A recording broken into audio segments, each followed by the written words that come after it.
All right, let's call this meeting to order. We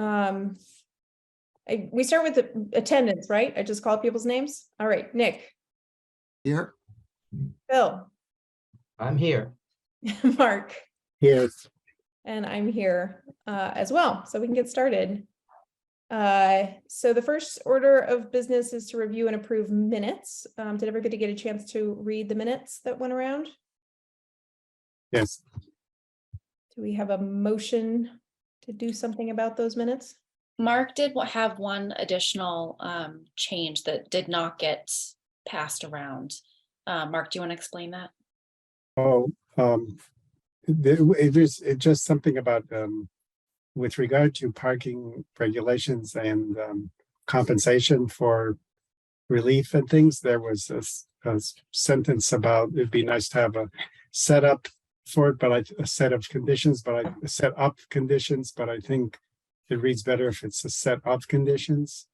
So it's just I don't know. What did you think, Aaron? I thought it made sense as well. Yeah, it's good if somebody who's reading it later just reads through it and gets the point. So, okay, well, I move that the meetings be accepted as amended. second. All right, Phil, how do you vote? Aye. Mark? Aye. Nick? Aye. And I also accept the minutes. All right, so I don't have much for the chair's report today. We don't have, so the first thing that I was going to say is that we did send off the letter of support from our committee to our legislators asking for allocations for the trolley funding. We haven't heard anything back yet. And I'm happy to reach out to them just to follow up and say, hey, has there been any movement on this? But I didn't get a chance to do that this week, which I was hoping to do before this meeting. A few other little updates are Richard is here, and he was the person I talked to about this. But I spoke with Richard about the Bruce Freeman Bridge opening. Just curious about when that might be open and what the plan was for ceremonies around the bridge opening. Richard informed me that June is the likely target for the opening and the ceremonies. Marcia Rasmussen is leading the charge on getting a celebration organized in collaboration with the Bruce Freeman Rail Trail Committee. It will be an event that's going to be attended by, Department of Transportation officials, hopefully our local and state elected leaders as well. And I bring this up because I am excited about this event from the perspective of we have an amazing new transportation resource opening up in Concord. We have heard over and over that one of the greatest pain points for people who are trying to get around without a car is crossing Route 2. This is a safe pedestrian crossing over Route 2. It doesn't connect all of Concord, but it is a beginning step towards better connectivity. I'm doing the luggage. And so I think that there's the excitement around this being a new transportation resource, and there may be a role for us to play in talking about it in that way and helping people see beyond its recreational uses, which I think are very apparent to anybody who's been on it. It's a beautiful place to go walking, but it is also a place where you can go to Trader Joe's without a car. So I did have a quick conversation with the chair of the West Concord West Concord Advisory Committee, getting all my committees confused.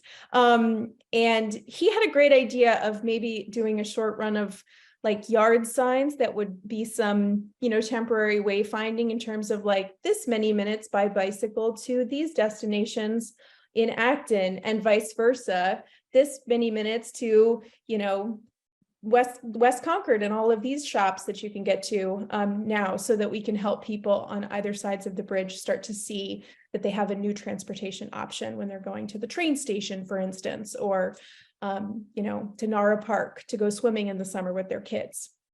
So that was one thing. Oh, and then the other thing is that if this is going to be a large gathering and there's a transportation resource at the heart of it, it might be another great opportunity for us to be out in the community talking to folks about their transportation challenges, because that was such a great experience last summer. And if we start thinking about it now in February, then when it comes up in June, we may have more of a survey or, something more substantive to help guide those conversations. So this will probably come up at a later meeting, but that's sort of my update about the conversations I've had around town about it. Another update is Hanscom. I think that everybody here is familiar with the issue of the expansion at Hanscom. There are no action items on this right now, which is why it's not on our agenda. Also, Dan wasn't able to be here, and he is very knowledgeable about the issues, so I didn't think it was right for us to move ahead with a conversation about it without him. But I think for now, just to say that Dan and Mark and I all submitted comments as individuals, not on behalf of the committee, on this issue, because it was a quick turnaround time. And there's going to be future opportunity for public comment. So I would expect this to come up again in the future for discussion. And then the last thing I'll say is I know that Senator Barrett in particular is very engaged on this issue. He's very knowledgeable about the issue. So if anybody has any questions, he's actually a great person. His office might be a good place to get information if you're looking for information about this. And then the last thing on my chair's report is that I was hoping to have this ready by this meeting, but I won't, but it's not time sensitive. So at a future meeting, I have been working on a bike parking assessment. So we had a conversation several meetings ago about it would be good to know where bike parking facilities are located. So if we were being approached about putting in a new one, or if there was an idea to put in a new one, be good to have an assessment of what we already have.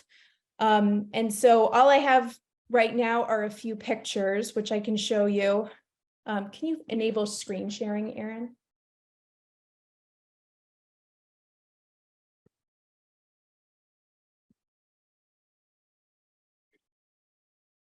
You should be able to. There's host disabled participant screen sharing. It'd be under the little security Yeah. package.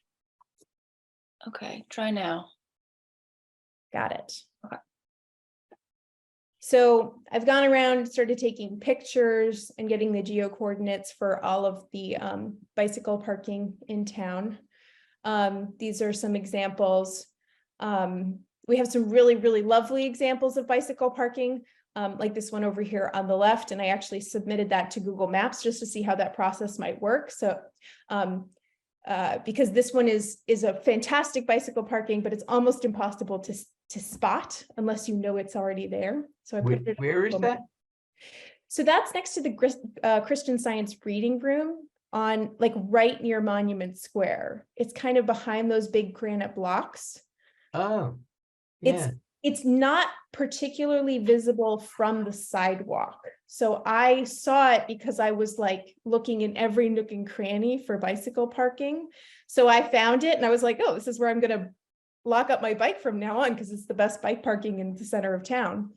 And then also there's a bike rack back here. This is behind, this is the Concord bookshop and the outdoor store. So this is the only bicycle parking that is in our municipal lot is behind the dumpster underneath the heat pumps. There's a bike rack all the way back there. It's a wheel bender though, so I don't recommend it. Yeah, I didn't know that was there. Yes. So this is, I just wanted to say that I'm working on this. I've done Concord Center. And if anybody wanted to break off a piece elsewhere, if there's a place that you frequent more regularly that you would like to take, I would welcome a collaborator to work, not in a subcommittee, but to work on a piece of it to present separately. How did these get placed? Does Public Works just do it randomly, or who does it? Well, how does it happen? I think that that's a really great question. Clearly, some of these were installed by private property owners. There's great bike parking, for instance, at Concord Market. Those were clearly installed by the developer there. And then there are a bunch at the town buildings.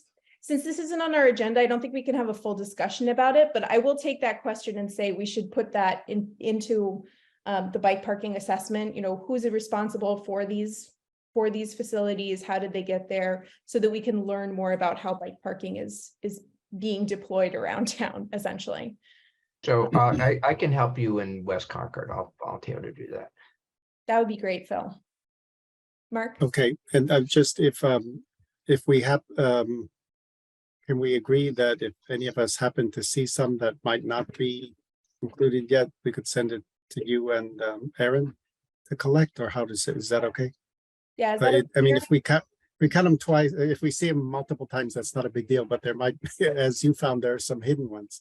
Yes, if you find a hidden one, I think it would be great to send it over, and because we may miss a few. Yeah, we can keep a spreadsheet or something like that, so we can try to keep track of them all and hopefully not have any duplicates. So yeah, if you have any photos, I think that would help a lot. Especially if in case somebody uses a different, if you say that it's on Monument Square instead of Monument Street, but you really meant the corner of Monument and Monument. Yeah. Well, the good thing about the cell phone photos is that they have GPS data in the metadata, so you can figure out where things are pretty easily. Yeah. So I will say that this is just in sort of the information collecting stage. I don't have a particular there isn't a decision to be made about this, but I think that more data we can have about our transportation resources, the better decisions we can make about them moving forward. One of the things that I did also look at, and I hope to include as part of this assessment, is looking at other communities in the area who have bicycle parking guidance, either official bicycle parking bylaws in their planning departments, or unofficial guides for people who are hoping to put out bike parking.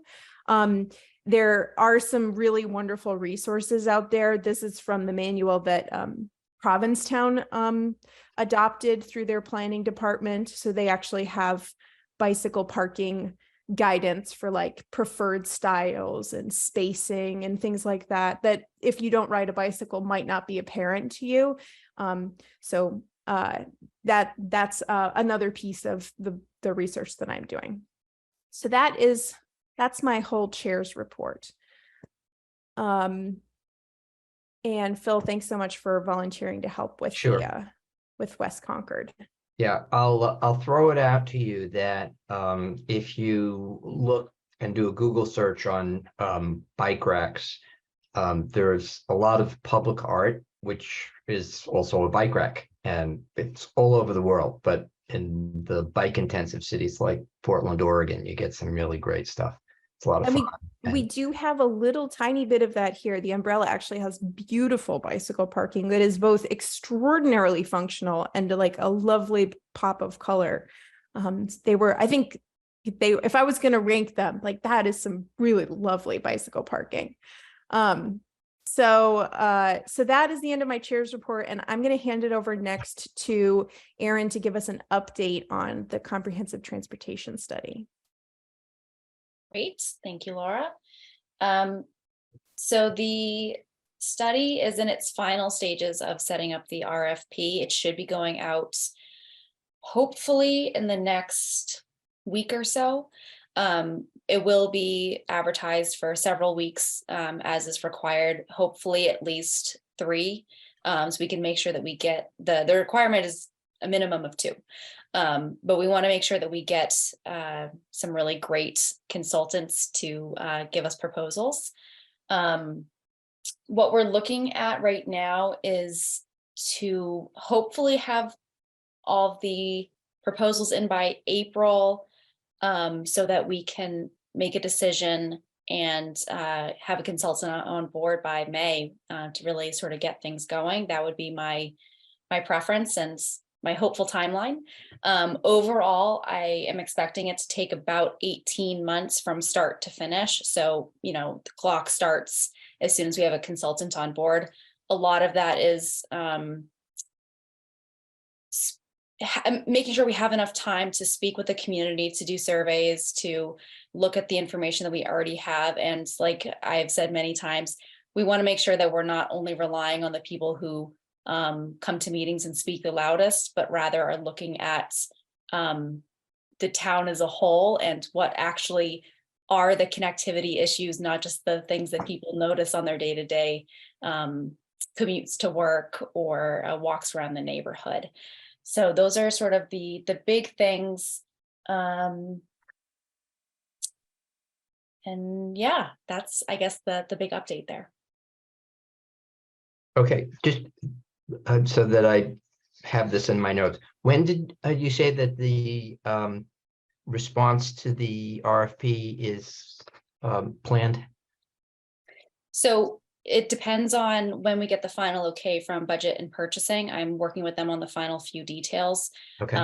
Right now we have the deadline set for March 24th, but I believe that we're going to push that back by a little bit to make sure that we have enough time to have any consultants have enough time to really review it, ask questions, and make their proposals and make them have good proposals, not just something that they pulled together quickly in order to make it in time. Okay, so somewhere around April 1st at this point. Possibly, yeah. Okay, and then they would typically have a month or so to respond? Well, no, that would be when the responses are. When their consultants' responses would be due as a month after issuing the RFP. Essentially, yes. Okay, great. Good. Are we on the RFP yet and not the RFQ? So it has been Or did switched we back and change? forth. It has switched back and forth several times. Initially, it was an RFP, and then it was said to me it was probably best to be an RFQ. So I changed the format to an RFQ, and then had somebody else take a look at it through budget and purchasing, and they said, this really should be an RFP. So we're on our at least third iteration now, but it is now an RFP, and I believe staying an RFP. Okay, and if it's an RFP, does it change the calculation in terms of low bid significance? So my understanding, essentially whoever provides the best proposal that is under we provide a amount that we are looking for. So we have said, I believe, that we're looking for something at or under 100,000 is where we're going to start and see what we get. This is based on a couple of recent studies that were done in different cities and towns that I think are comparable to what we're looking for. And they had a little bit under that a couple of years ago. So that's what we're looking for. If we don't get any good responses, then we'll look at going back out with a slightly higher amount, but we'd really like to save a little bit of money because then we have some money for other things.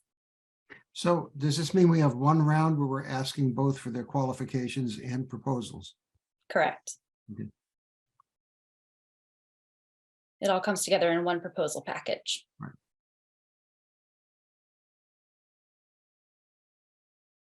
Any other questions for Erin? All right. So next, I think I'm going to hand it over to Anne from the West Concord Advisory Committee. I asked, so I attended the West Concord Advisory Committee's last meeting because they were they're getting ready to have a conversation about complete streets in West Concord. So I wanted to hear a little bit more about what their thinking is and make sure that we're in communication with them so that they have all the facts about the comprehensive transportation study and how their work might feed into that, and how our work can be informed by their conversations. So Anne, if you want to just give us like a very brief overview of like sort of what I know John has been calling it beyond complete streets, like what you guys are hoping to accomplish with that conversation so that we can be filled in on sort of what your conversations have been thus far. Okay, well, thank you so much for doing this. I did share the details. We are very concerned about health, well-being, and safety in West Concord for bikers and pedestrians. And so I did share with the planning board and with the West Concord Advisory Committee, the Mass DOT stats that 1,814 car crashes occurred in the past 5 years in Concord, that 3 people were killed, and that 14 ended up in intensive care. I think we also found that we needed better maps of exactly where those accidents are occurring. I do live on Old Marlborough Road, and my commute is by walk or by bike to Bradford Mill in West Concord. And I will tell you, in the past, I've witnessed or heard of 5 car crashes so far in 2023. There was there were 2 within a 1/10 of a mile from our house. 2 car crashes have taken down separate telephone poles on Old Marlborough Road. There was, of course, the car crash on February 3rd on Commonwealth and Bradford, where a 12-year-old had to be airlifted to Boston Hospital. And then 5 days after that, Helen Hanrahan, who runs the flower shop, told me that there was a double car crash. No pedestrians were hurt on Lawsbrook and Commonwealth. So what we're seeing is that pace of about a crash a day in Concord is definitely there. And what I think we need to do, we've talked about Vision Zero that other towns have adopted, Somerville, Cambridge, Boston, Vision Zero, the idea of 0 car crashes, zero people hurt. We need to do something similar in Concord. I think it'd be really helpful too. We need to do something that I am a licensed architect that's referred to as evidence-based design and evidence-based transit planning. So the fact that I've witnessed, in the past 3 years on Old Marlborough Road, I've actually taken pictures of 6 car crashes within a 1/10 of a mile of my house that is a 1/2 mile from a middle school. That's very concerning for me. And I think we need to really document every year where the car crashes are occurring. And then we can say, so next year, we've reduced the speed limit here, or we've done some so that so not that many car crashes occur. We need to have it announced every year. We shouldn't be just going to the Mass DOT every 5 years to learn that 3 people were killed in car accidents and there were 1,814 car crashes. But I'd like and if I could just ask if you can sort of share my screen. narrow your remarks sort of to specifically what the West Concord Advisory Committee is, because I know you have this Beyond Complete Streets. Right. And so all we did is Yeah. I could share my screen. I'll show you what we put up. The idea of, I just spoke with the head of our WCIC, and it's his birthday today. He couldn't be here. And so he told me to share the screen and just show you the little PowerPoint we put up on the town website, which has the basic ideas. If I could share the screen. Let's see. Oh, I'm able to share screen. Here it is. So I think the idea is, I think one big idea is where exactly are the crashes are occurring, so we can do something so they are less likely to happen. Clearly, a lot are happening near where I live. Then the other idea, we just showed visible crosswalks, what other communities are doing now. This one happened in Concord Center quite recently. As we know, it was paid for by the Concord Museum, but it does definitely get your attention. And so these are just some of the ideas: visible crosswalks and very walkable areas like around, Fenway Park. And this is new in West Acton. Within the past 2 years, they put this in. It slows cars. It makes it really evident. So this is just some examples: visible crosswalk, something we could pay for. What's really interesting too is places like Ipswich, what they've done, and this is amazing. On the Cambridge Turnpike, I noticed they did this too. I highly recommend it. I think it really works. It's the cobblestones. Making cobblestones, you put in cobblestones, cars will stay in their lane. They immediately go slower. And I saw them do that very effectively on the new Cambridge Turnpike. And this is actually in Europe. They do the exact same thing. As you may know, they have much higher longevity stats in Europe. I think America is now 47th in longevity. Places like Copenhagen, they're like 20th. And they can walk more easily because, in part, this is fascinating. At every cross street, they make the entire cross street all cobblestone. And they put cobblestones at the edge of the sidewalk. So even though I don't speak Danish, I'd never been down this street before, subliminally, non-consciously, oh, I knew there's a cross street there. And I walk more slowly. It's really interesting to see how Europe has done this. And that's very fascinating too, to see how Europe separates their bike lanes with cobblestone, because most people in Copenhagen, more people bike to work than drive to work. It's really fascinating to see it again. And then the quality of the pavement that really matters. That's a whole other thing, but something we could get into in Concord if we really care about paving. And here, what's really amazing too, they really think about bikers. So at a stoplight, the biker doesn't have to dismount. They can hold onto this railing. Isn't that interesting? It's fascinating what they've done there. So this is just what we've done. And then we're also noticed how many towns, including Northampton, to really encourage commerce and people who don't know their community to stop. They do all kinds of wacky crosswalks that are kind of fun. This they did in Medford because a kid got hit by a car going to school, and they do the 3D crosswalks. I think they've now installed this. They did a couple of years ago to make it safer for the child. The kids actually made this happen. So that's an example. A student initiative 2019. Yeah, you can see it better in that photograph. Yeah, there you That go. last Little one. Yeah, optical it's just paint. It's a paint treatment. It's not actually. Yeah, it's not exactly, Physical but I life. think it's really cool that they really want, the Medford families want kids to be safe walking to school. We should have the same thing here. I'm not sure we're supposed to do this. And so that's basically it. So that's all on the WCAC town website. We put it all up there as ideas for future grants. We called it Idea Board for Pedestrian Bike Safety, because we are quite concerned that, and most parents I talk to, it's incredible, even at the Bradford Mill, where I do have my studio here, that's where I'm talking from, they say they're afraid to let their kids walk or bike to school. Now, Anne, can you tell us when the date of your next your next meeting is? 'Cause Yes, we want you there because we want to work with you. It's March 6th. It was moved because of town meetings.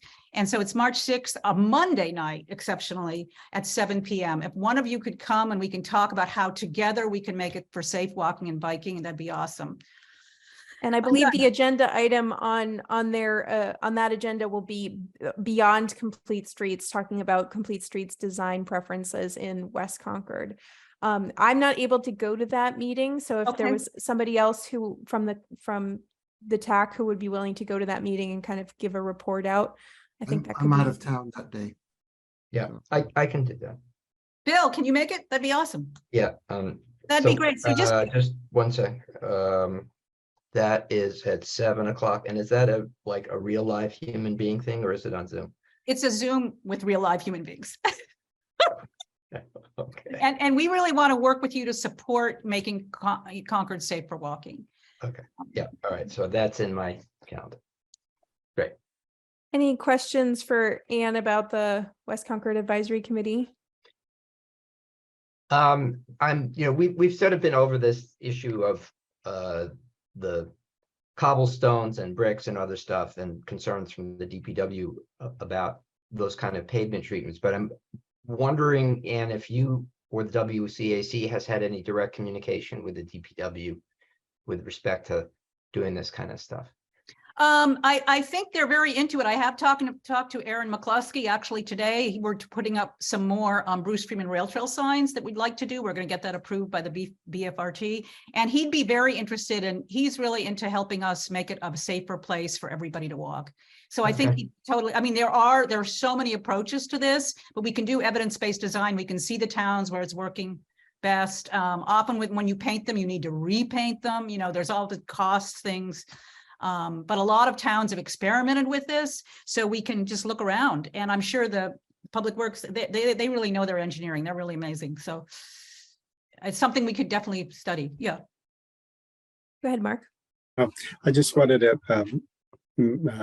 add a point about when Anne is very appropriately saying we want to do evidence-based design, et cetera, that not to underestimate the importance of the quality of the data and the timeliness and getting the kind of background information so that people can judge the quality of the data, you know, whether it is undercounts or whatever. And then there are probably confidentiality issues. There may be certain information that is going to be retained, say, within the police department or other entities, and to kind of lay out a clear plan so that people know how complete certain data is that we try to use to make a recommendation, and whether there are other questions that should be asked or other advisees that should weigh in.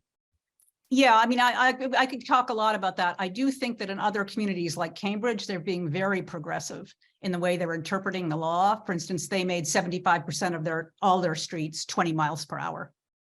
And they did that 3 years ago. They did public announcements everywhere. I mean, it's just amazing. And 20 mile per hour, if you're hit by a car going 20 mile per hour, your chance of death is like 10%. Going 40 miles per hour, it's like 75%. So they're just really, well, they've embraced Vision Zero.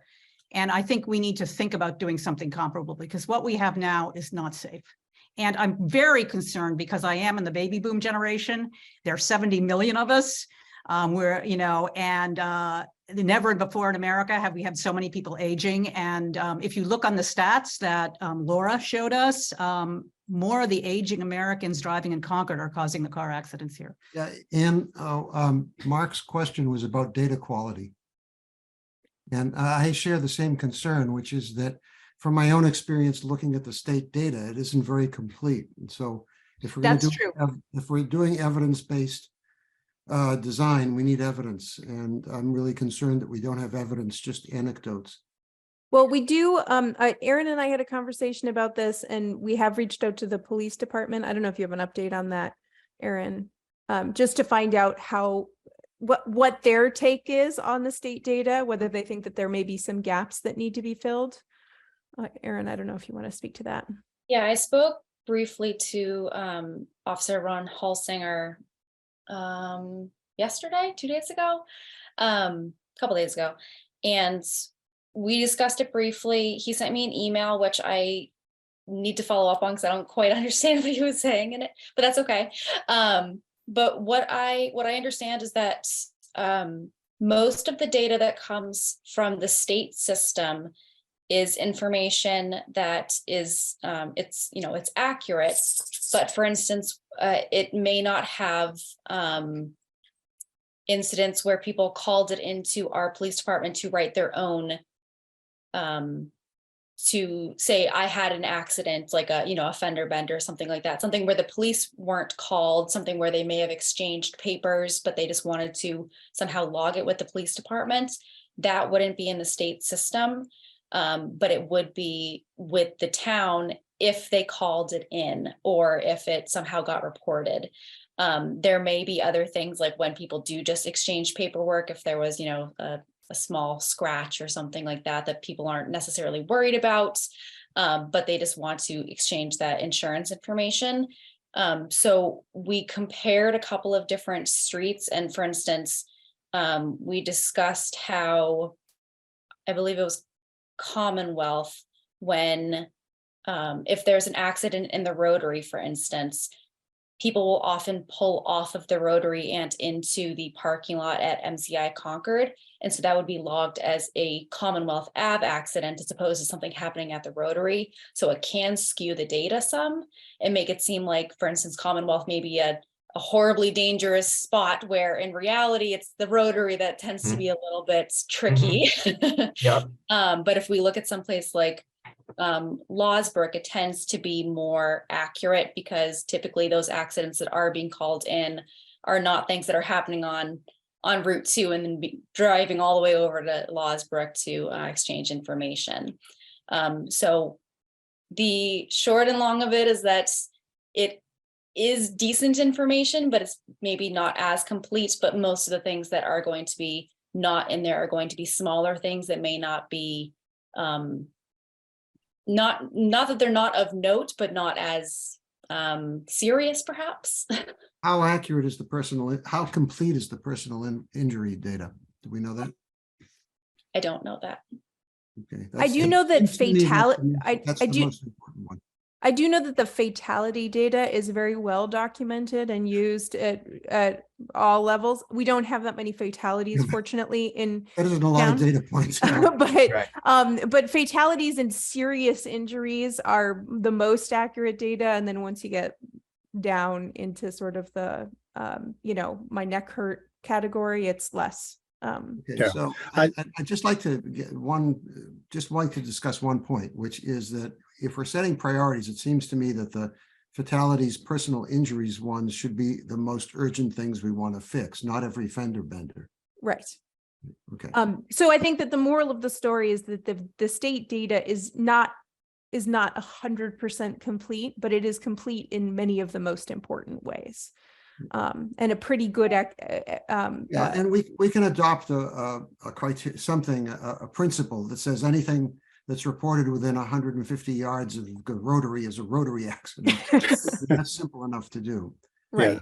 I would, yeah, I would just, just again, like to emphasize that if we're gathering and processing data, that we should, make it a practice, or for anybody else who's doing that or using it, it's a continuous effort to be keeping track of the quality and the qualifications on the raw data, and with appropriate footnotes and things like that, because otherwise, especially when it comes to spending money and authorizing it at town meeting or going to the finance committee or whatever, people always question things, and having those footnotes or qualifications or things out there in the open from the beginning streamlines things, I think. Lets Okay, everybody so know. I guess my question then is, what are we going to do about it? Are we going to, are we the committee, or Aaron, or who's going to take responsibility for vetting the data and making sure we have a good base of data to work from and keep doing it? I think that this may be sort of outside the scope of our agenda for this evening, but I think that we could put this on our agenda for next week and come to more of a decision point about, like, should we have a meeting should we have Ron Helsinger come quarterly and we all look at the data together? Like, we can make some more determinations about how we want to treat data. And also, I think it's also important for us to have a conversation about what is the purpose of, like, what are we using this data for? Like, it's good to have it, but like, what kinds of determinations might we use this to make, just so that we understand, like, when we're looking at the data, what are we looking for and why? So let's put this on the agenda for next week, and next month. Although it's going to be not that far from now, since if we keep to our second Tuesday, so this is coming up in 2 weeks, so it'll be fresh in everybody's mind. Can I just say one final thing? I think that's what we were thinking of too, is having a police report, maybe once a year, what was every 6 months, of how many crashes there were. Because the anecdotal, what we have is pretty horrifying. And so we need to, if we could have a police report, and seeing if what we're doing is evidence-based design, we're getting it down. So the numbers are decreasing of the fatalities and of the people who have severe injuries. So real quick, before we leave the topic, I just have a quick question for Erin in her connection with our conversation with Ron. Did Ron mention that the police have their own set of data that is in addition to the state, and that they may make available to us? Is that, a public record or something that we would need to request? So I think that it can be requested in terms of, I think it can be requested. I don't know to like what amount of detail. I do know that it's a clunky system. I know that when I asked if we could sort of compare the state's data to what the town has, Ron asked if we could pick 1 or 2 spots, because you can't just pull the town as a whole. I guess it goes by street, and so it's sort of difficult and, like I said, kind of clunky to use. So for instance, they can see which areas have difficulty, but it's not easy to make a comparison of the entire town, because that's not the way the system's laid out. Like, not like a map, sort of. Yeah. So maybe what we can do, just because we are going to do this in 2 weeks, but maybe over the next couple of weeks, we can figure out what other municipalities are doing in this arena. So rather than, just trying to do it on our own, maybe we can find through maybe the UMass transportation system, or just making an inquiry of, not that UMass Transportation Center, or, some other municipality. What do you do about this stuff? So we could call it the city of Newton, for example, and say, what do you got? How do you guys do it? What do you do?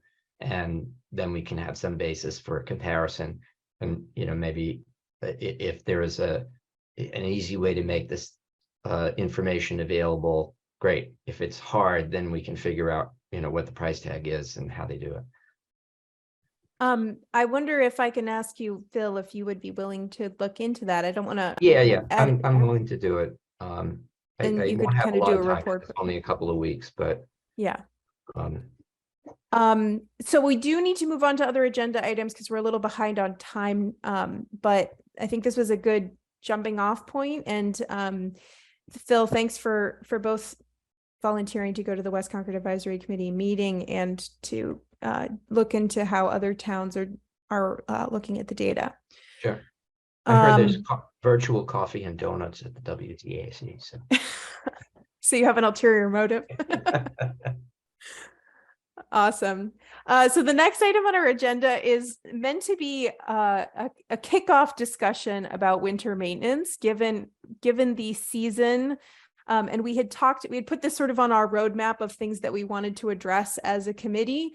And before winter was a distant memory, I thought it would be a good thing for us to sort of catalog some observations that we're having around town, given the winter weather, just to identify pain points, concerns that have come up as you've tried to navigate around town or you've heard from others.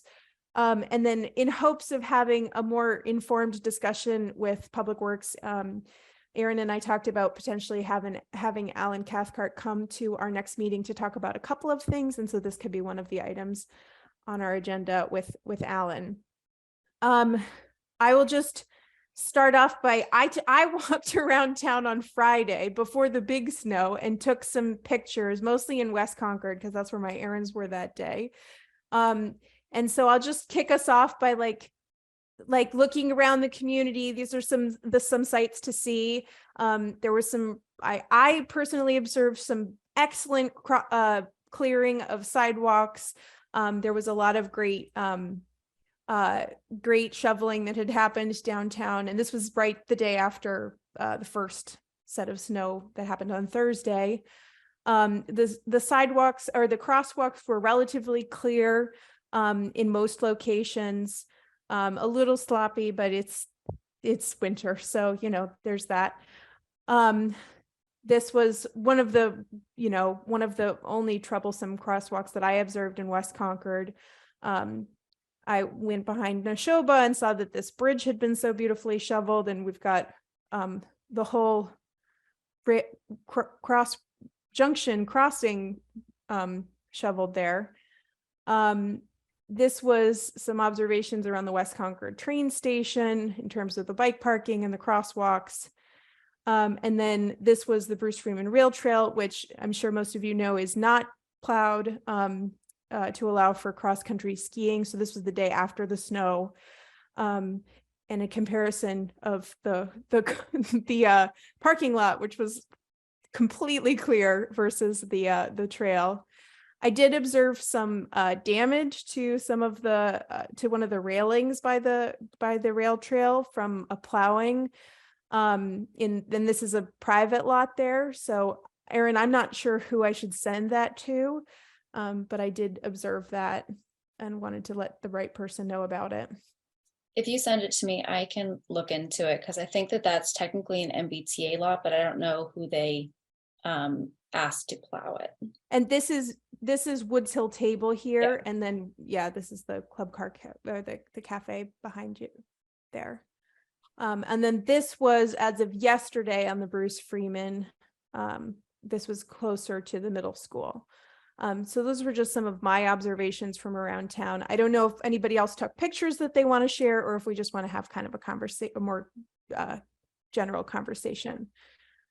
So I will open the floor up for comments, observations, etc.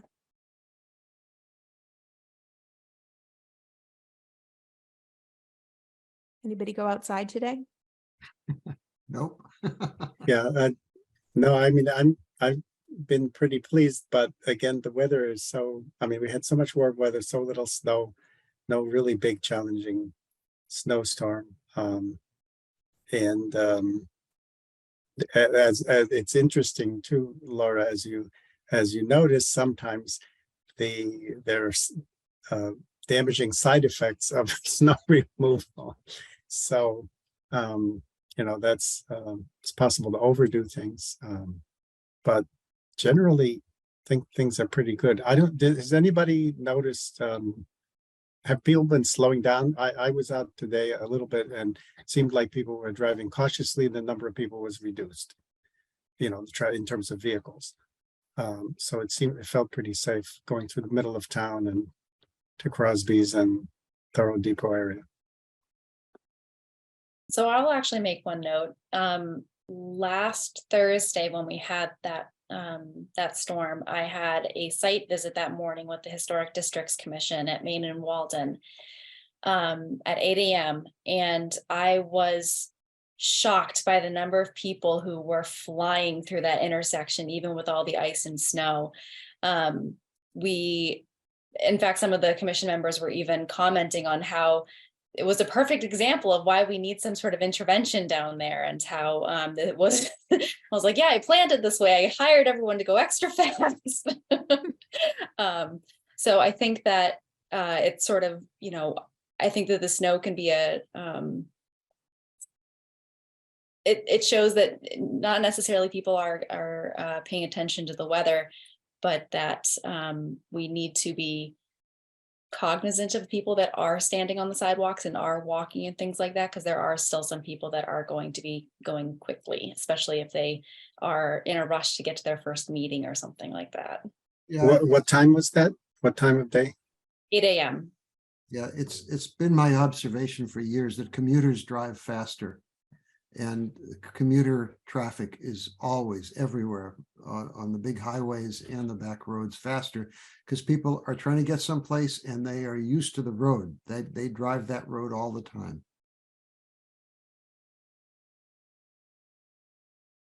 Any other observations that we would want to share with Public Works or concerns? I just think it's been an easy year, as has been pointed out. But we can also think back to more extreme winters, because obviously they won't all be like this. More of them will be, but not all of them will be.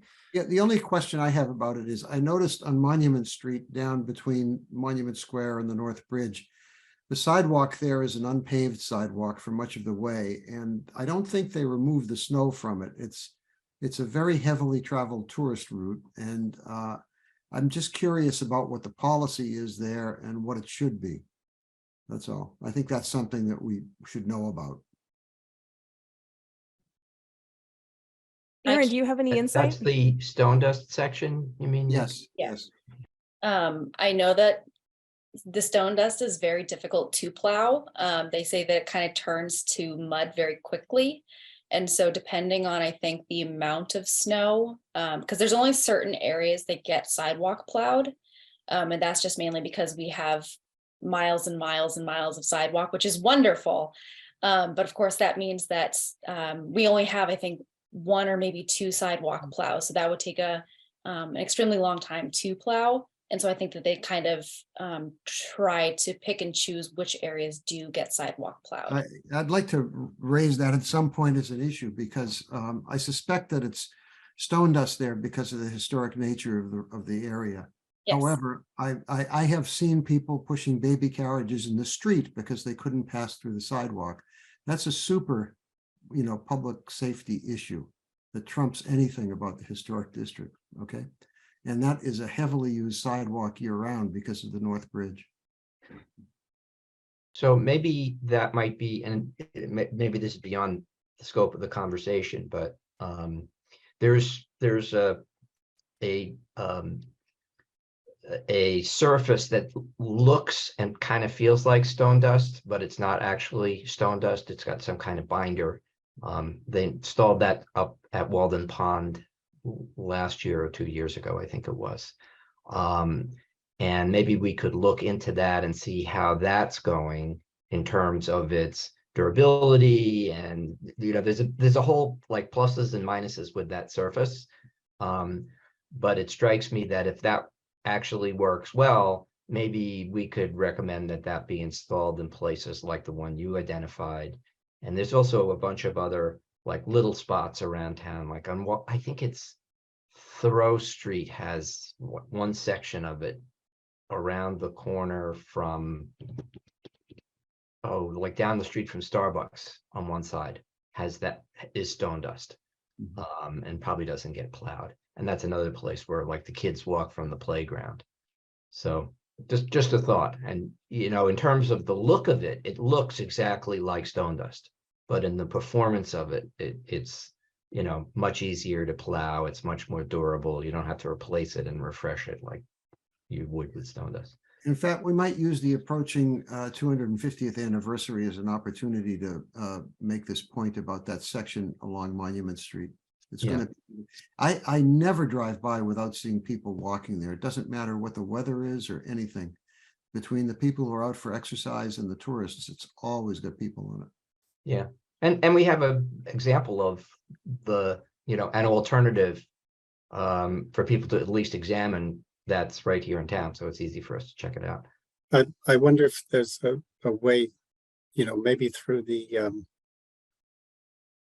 Tourist Information Center or tours or whatever, to identify a few of these very popular with visitors walking paths from, say, you know, Main Street and Walden to the Old North Bridge, or, you know, just you know, in sort of a soft way, sort of say like, you know, these are things that people unfamiliar with the town are going to walk, or things like Nick is saying are used all the time, and then just kind of take a look at the surface and the plowing. And maybe you know, plowing sounds like something we could do to be educated on, whether it's sidewalk plowing or street plowing. So if we ever want to get somebody in and just have them tell us what, you know, directly, instead of in a processed formal way, oh, the DPW doesn't like this or does like this, we could get a little more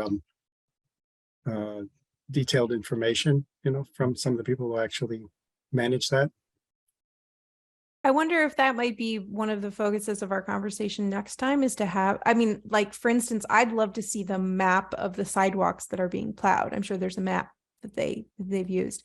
And if there are selection criteria for which routes are being plowed, that's already in existence. So like, I think it would be good information for us to know, so that if the town does receive a request from a business or a neighborhood or something to plow a sidewalk that's not currently on that map, what would be the process? Do we have a process for evaluating sidewalks to be added to the map? Do we know what the costs, you know, could we as the Transportation Advisory Committee have information about the costs so we can help advise on that issue?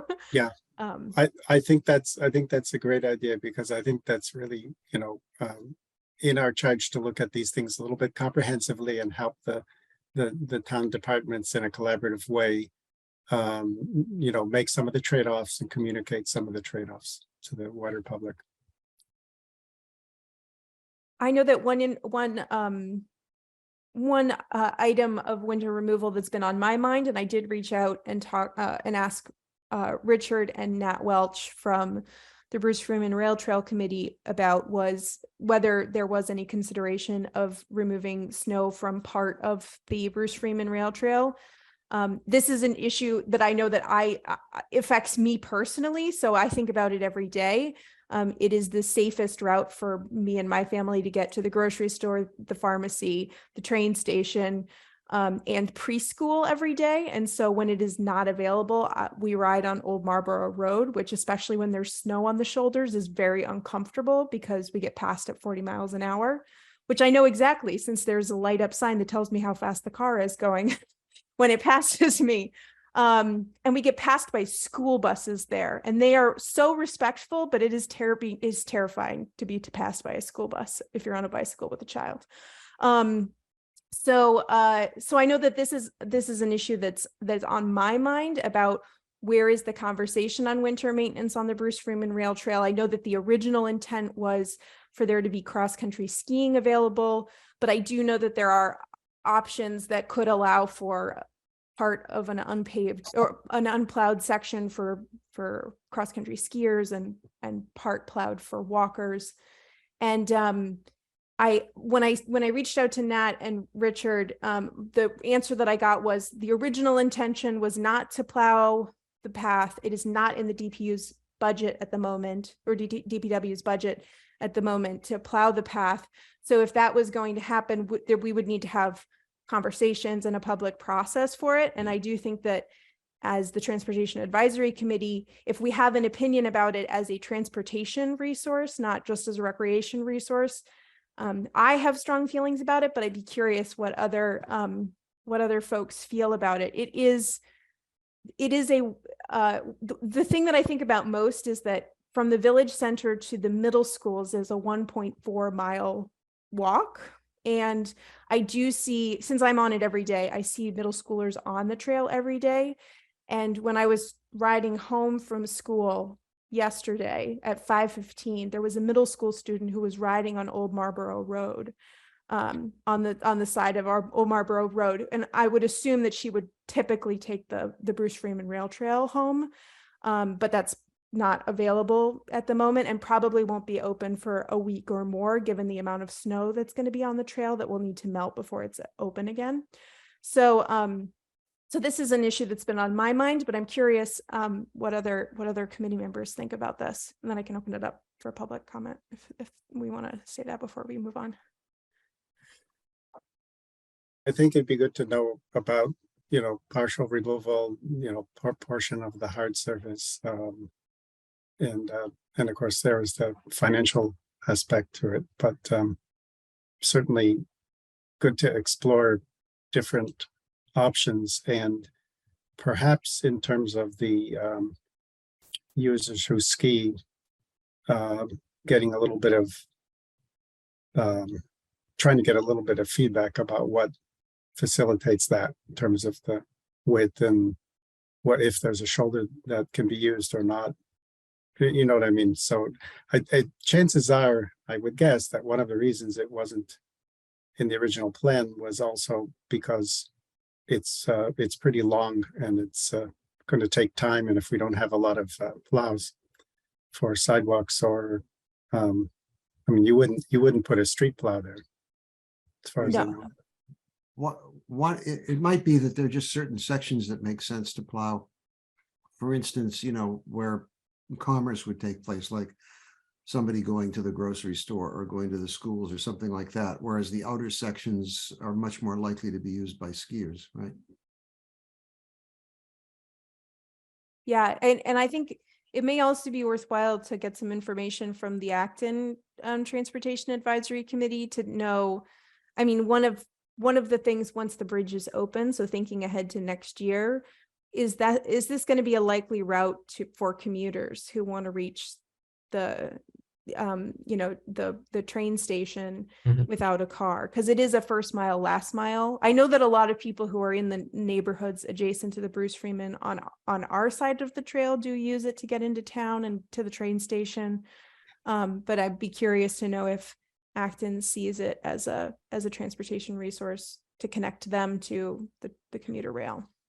I believe another aspect that anything involving weather and water and snow and ice is complicated. That I know with respect to some of the sidewalks, and I believe I've heard over some years some town DPW staff talk about the fact that it's safer to walk on on 2 or 3 inches of snow than it is on ice, and sometimes it's really hard to make the judgment call of when to plow and how much to plow, and depending on how the cycles of melting and freezing go, you can plow and then set something up with a bit of a thaw and then a freeze to create a lot of black ice.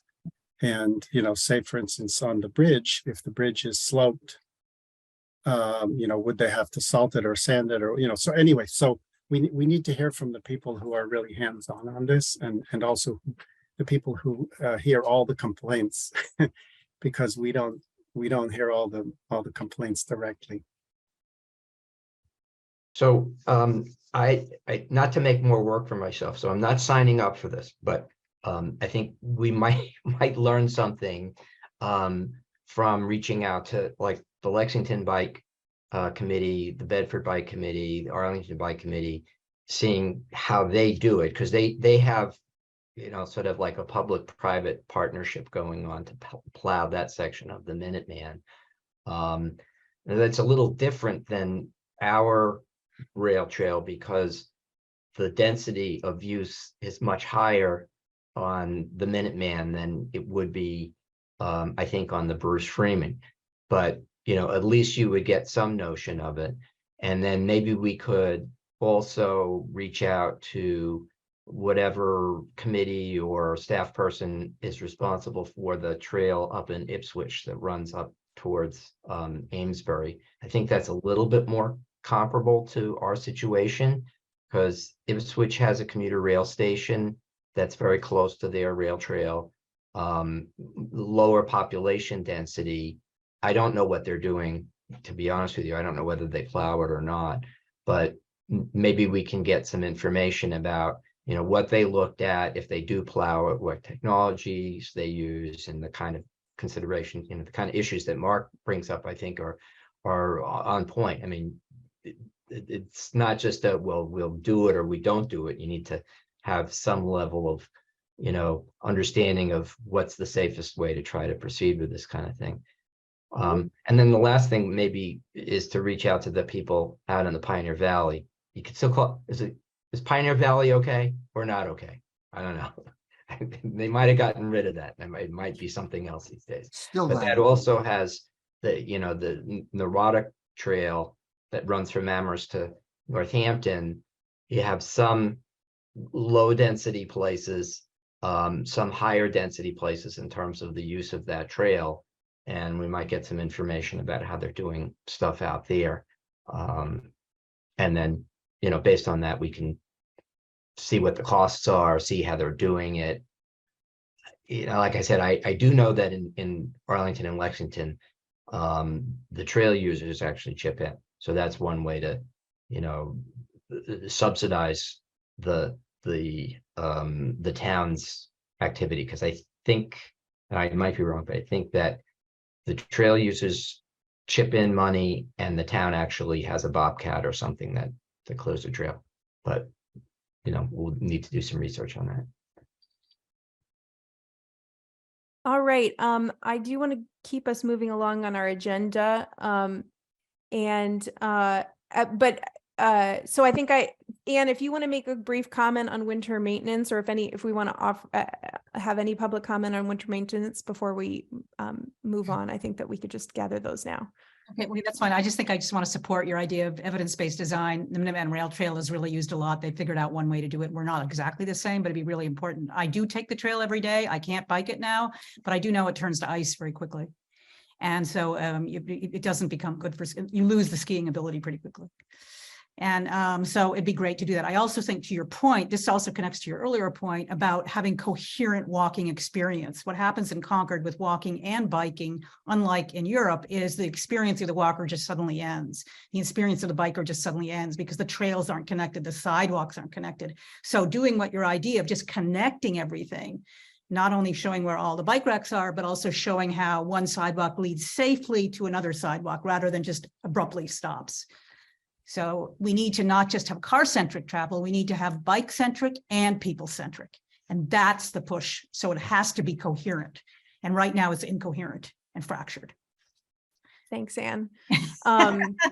And I do want to just say, Richard, if you wanted to come off mute and say anything about, because since you're on the committee, and we name checked you a couple times as a committee, I just want to offer you the opportunity to say anything if you want to. I think the points are being covered. I think it is true that if it's plowed, it's got to be sanded and salted, which would, obviously then raise other issues. So I think it's worth having the full sale discussion about it and see where it goes and sort of get it.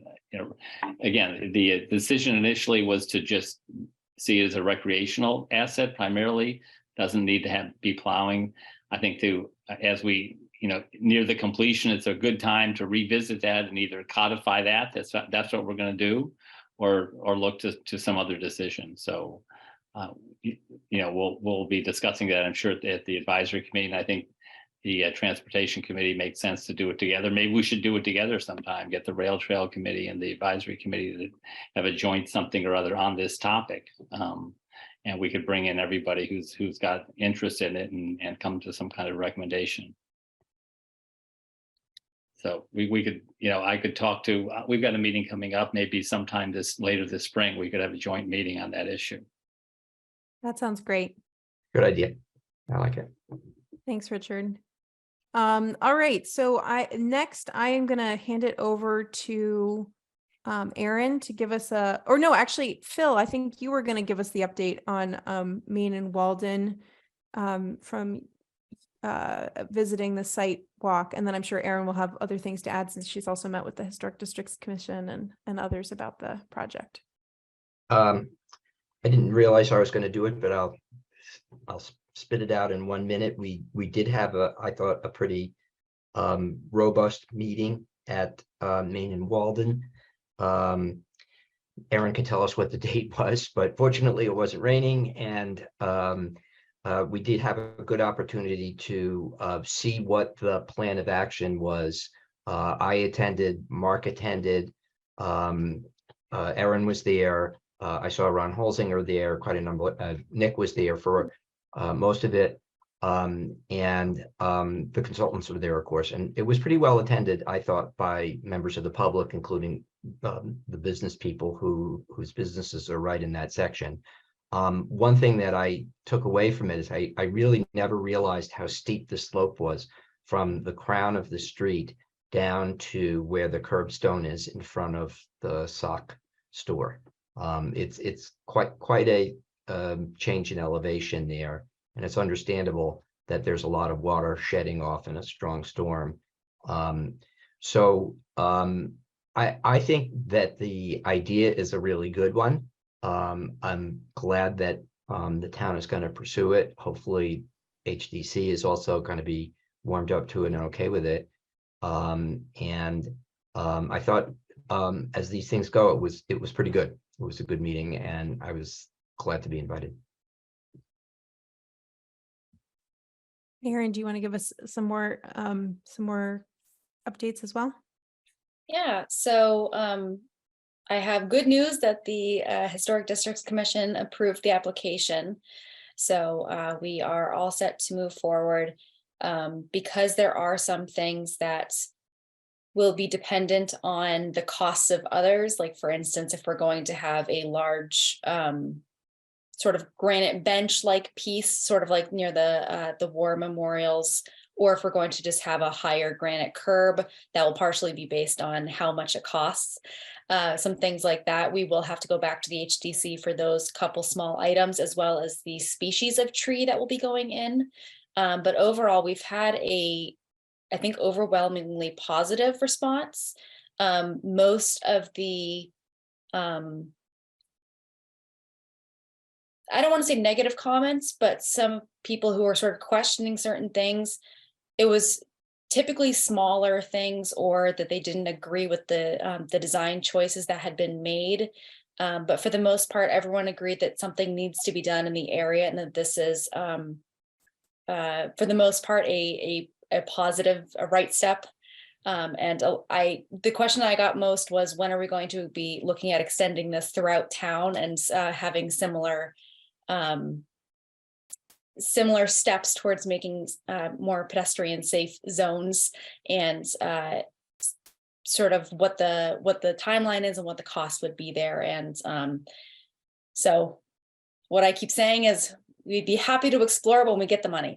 So I watched both of the commission meetings that Aaron presented at, and I was very impressed that at this point, it seems like the commission accepts what's being done there as a possible blueprint for what should be done in other places along Main Street. And that's a huge win in terms of establishing credibility and having having support. Really important to have support, especially from that committee. absolutely. I think too that some of the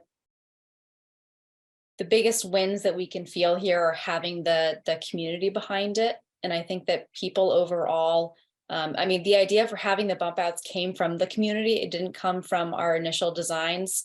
We had thought of many different things, but we weren't sure how the community would feel about that, but people kept asking if we could add bump outs. And so we tried it and said, what does everybody think? And everybody loved it. We said, perfect, we'll run with it. So it's things like that, community design can sometimes be some of the best work that we can do, because it's really what is coming from the town, what people want to be seeing, and people want to be safe. I think that's absolutely true. This is a great example. And I also want to thank Aaron very much, because I think the kind of consensus and appreciation and the idea of using it elsewhere that Nick is talking about is significantly due to Aaron's method of forming consensus and listening to the people who are involved. Thank you. I Agreed. second that. Great Yeah. job. Thanks, guys.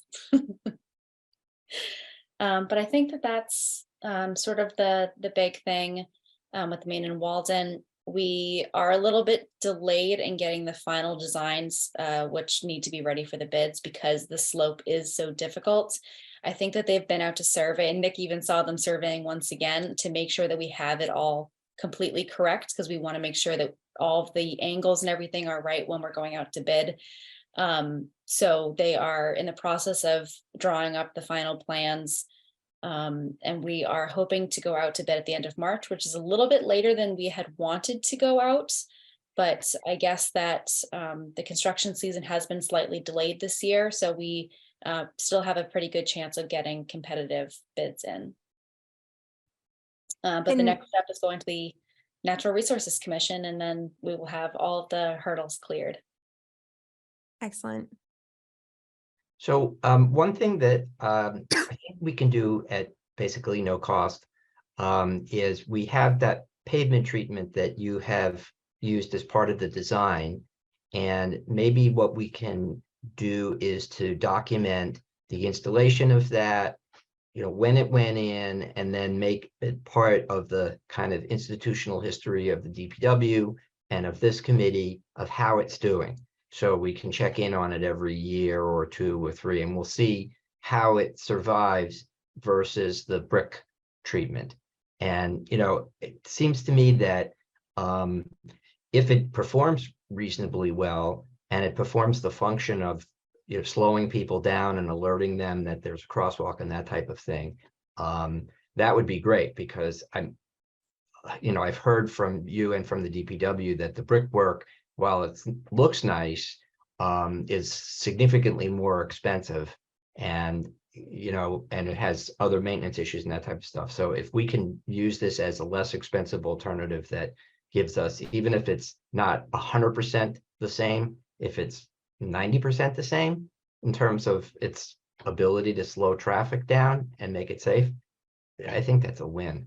So we just have to keep it up and see. I mean, unfortunately, the pavement markings aren't permanent. I think we all understand that. But, if we are able to say, oh, well, it's going to last for 5 years or 10 years, and then we just have to restore it, that would be great. Yeah, I think that's important, as a practical example of how to do it and how it turns out. I just wanted to share something that just occurred to me based on what Phil was saying, in terms of if it occurs to me that if there is some interest, say, with Historic District Commission and people concerned about safety, about repeating this in certain other places on Main Street, towards the Rotary, towards the library, etc., that hopefully there'll be a little bit of a synergistic knock-on effect, that the fast commuters that Nick is talking about will suddenly realize there isn't just one pedestrian crossing area, but there are multiple marked ones, and this is not necessarily the best high-speed pass-through path to take.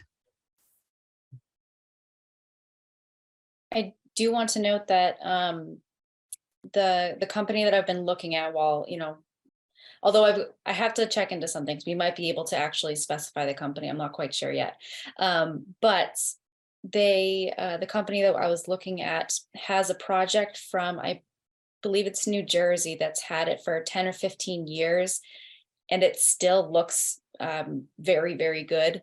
And Ipswich has had theirs for several years, and the product that was laid down about 5 years ago, I think they said, was put down on old pavement, which is not their recommended treatment.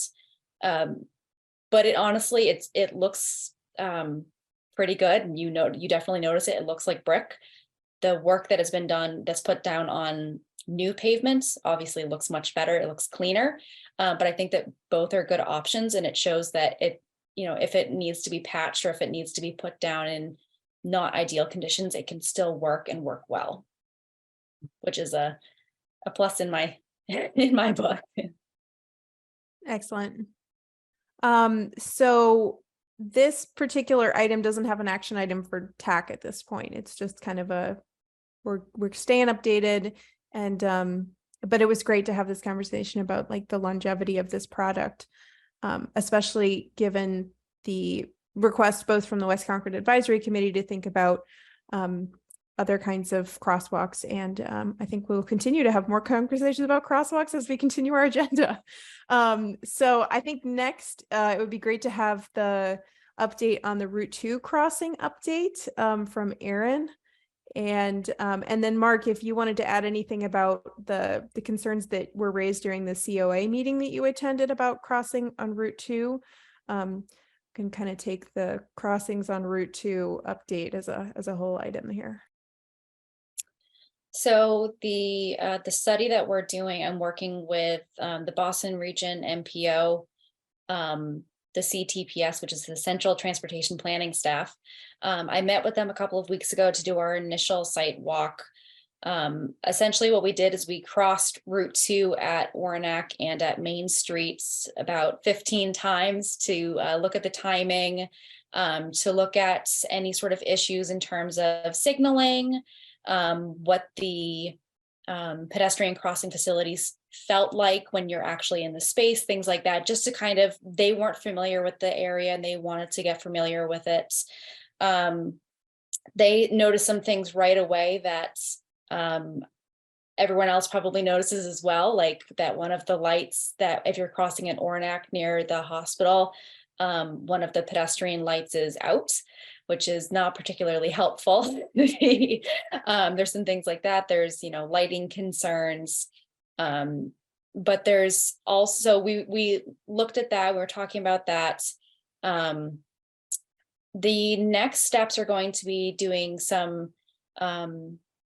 actual counts of both pedestrians, bicyclists, and the traffic that goes through both on Route 2 as well as the cross streets, to sort of get an idea of what the actual traffic is. And then we're going to be really wanting to speak more to stakeholder groups. We're going to be putting together a survey. And that's actually where this committee can really come into play. We want to be making sure that we're getting the community's input, because this is, we want people to feel comfortable using this. And it's not only about the actual safety, but also about the perception of safety. Because if you, for instance, there is technically a pedestrian crossing island at both intersections. But if you go and stand there, I know Nick's laughing. If you go and stand there and have cars whizzing by you at 60 miles an hour, I can guarantee you're not going to feel very safe, even though technically you are in a pedestrian safe zone. So there's things like that may be able to be solved easily. There's some things like that are going to be very difficult. So we want to really look at, what are the actual safety concerns, and then what are the perceptions of safety that people have? Why do you not use the crosswalks? Do you use the crossings? And how do you feel about it? Things like that. We just want to get people's opinion, both on why you like it or don't like it, or why you don't use it, or when you would use it, if something changed, things like that. So there's going to both be a survey as well as some stakeholder groups that we're going to pull. One will be the Transportation Advisory Committee. I'd like to speak, I'd like to have the Commission on Disabilities be a stakeholder group, the COA. I've talked to the COA director, a couple of different groups too. Those are the ones off the top of my head, just to sort of start that conversation, We're probably also going to have a public forum or two just for anyone else who wants to come and speak. But there's some very specific groups that I think are very important to make sure that we have those voices heard in a very concentrated way, so we can have that conversation. When we were working on the long range plan, and this issue of Route 2 crossing came up, both then and since, one of the things I've heard the most is parents' desire for their children to cross Route 2 safely. And somehow you've got to tap into the, the middle and high school age families and find out what their desires are. Yeah. We can also, I mean, we want to share the survey around the school, certainly. But we can also certainly ask the kids think it's fine. It's the parents who have the concern. It's the parents who read the emails anyway. But my point is, it's the parents are the important ones, I think, because they're the ones we hear from, and they probably are more fearful than the kids. So make sure it's the parents and not just going to the schools. Yeah, I do also want to note that this is supposed to be, it's a study of short-term solutions. Some of them we're looking first at low-cost ones, like what can we do with, for instance, repainting the crosswalks so you can actually see them? How much would that help? Or doing things like using paint to make the actual travel lanes on Route 2 a little bit narrower, specifically at the intersection at Main, because it almost feels like a third lane, but there's not a third lane there. Some things like that might help at least make it feel a little bit safer, even if it's not making much of an actual physical change, because we want to certainly be looking at longer term solutions in the comprehensive transportation study, but we're not going to be building a bridge under or over Route 2 in the next couple of years, but we might be able to make some short-term improvements that would help improve the safety at least. One of the issues to take into account is that the traffic is moving so fast on Route 2 that, and I know historically there have been accidents where people didn't stop for the lights.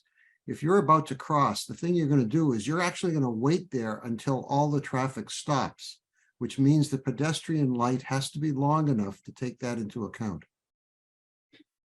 I've been at one. I was in one of those accidents where a driver did not stop at a Route 2 light and T-boned my car.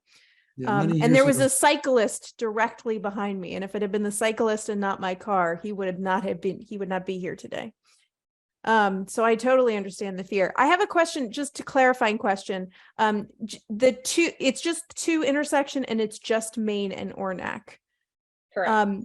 And do you have on your list of stakeholders surveying employees at the medical complexes on either side of that street? Yeah. Okay, great. You may have said that. I may have missed that.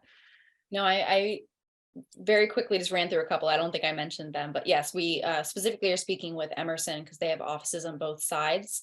And I know that that is a concern. They have a shuttle that runs back and forth between the hospital and where Care One is, because they have some employees park over there. And that has been something that I've been in discussions with Emerson about. That's great. Go ahead, Mark. Yeah, so I really appreciate this, and Erin, thank you for getting some of the the people who may be able to help to actually come on site and see how things are, because it's hard to explain that 60-mile-an-hour vehicle whizzing 2 feet away without you being there. The timing of the lights and the markings, those are things that can be done short term, and I really like the focus on very specific locations that within the context of priorities that we're identifying as a group, looking at the whole town to effectively do things, focusing specifically like, Maine and Walden or here, I think is really important.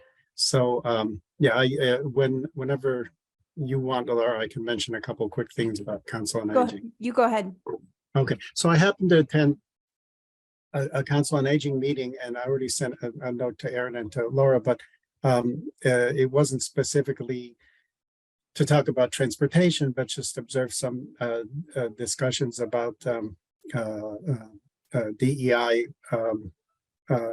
issues, and including people with disabilities, et cetera. But when I introduced myself, they were very, just sitting around the table. I mentioned I was on the Transportation Advisory Committee. They had a bunch of questions. So I without expressing opinions, I tried to just convey some information about the Maine and Walden project, and et cetera. And they seem to be very interested. I'm glad that Erin is working with the staff on the Council on Aging, and they certainly have a shuttle bus and certain part of transportation in town of their own. But they specifically expressed concerns about safety for walkers, safety for crossing Route 2, safety at the hospital. You can imagine, as people age, maybe they go to the hospital more often and have to park across the street or whatever. So this is all kind of coming together very strongly. And I think that's going to be another community to get careful, thoughtful input on, because they see certain things that other people might not.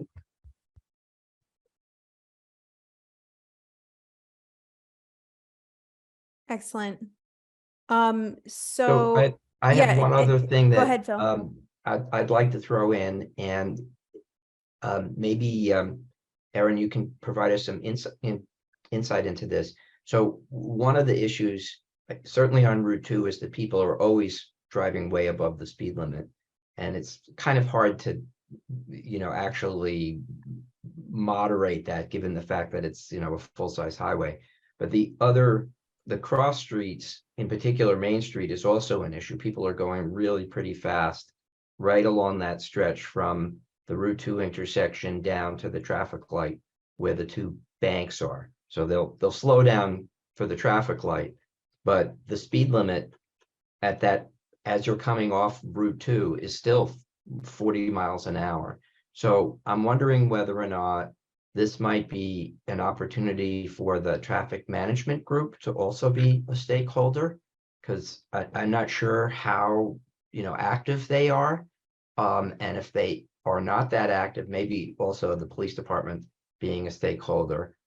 And then eventually, I see Terry's on the line too, the select board being a stakeholder, because amongst the things that I think would help, in addition to the markings and signage and stuff like that, would be lowering the speed limit along Route 62 in a couple of those locations where, for example, if you're heading east on Route 62, heading from West Concord to Concord Center, where the cars turn onto Route 2, there's no lines for a cyclist to feel safe and comfortable, right? People whip around.